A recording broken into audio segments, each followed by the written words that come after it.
နေ့ကေဖုန်းတွေဝယ်တဲ့အခါမှာဖုန်းဘူးတွေထဲမှာ charger adapter တွေပါမလာတော့ဘူးဆိုတာကိုသတိထားမိကြမှာပါအဲ့တော့ကျွန်တော်တို့ဖုန်းဝယ်တဲ့အခါမှာ charger ဟိုကတွဲပြီးတော့ဝယ်ရတယ်အဲ့ဒီအချိန်မှာကျွန်တော်လူတော်တော်များများမှားတတ်တယ်အမှားတစ်ခုကြောင်းဒီနေ့ပြောပြကျွန်တော်ဒီလိုပါမလာတဲ့အခါမှာကျွန်တော်လူတော်တော်များများကအားမြင်အောင်ဆိုပြီးတော့ဝယ်များတဲ့ဟာကိုပဲရွေးပြီးတော့ဝယ်ရတယ်ကိုနဲ့အဆင်ပြေတဲ့ adapter တစ်ခုခုကိုရွေးဝယ်လိုက်တာပဲ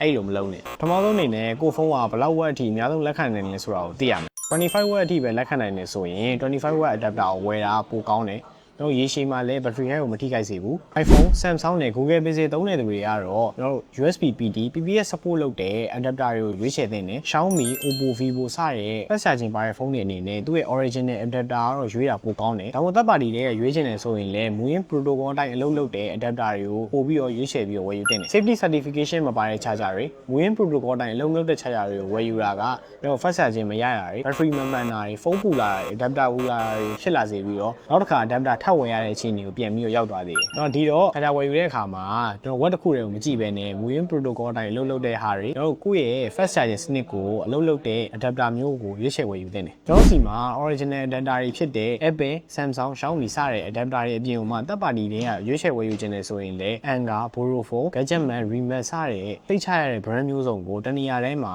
ရွေးချယ်ဝယ်ယူနိုင်ပြီဆိုတာကိုပြောရင်းနဲ့နောက်ဗီဒီယိုတွေမှာတွေ့ကြတာပေါ့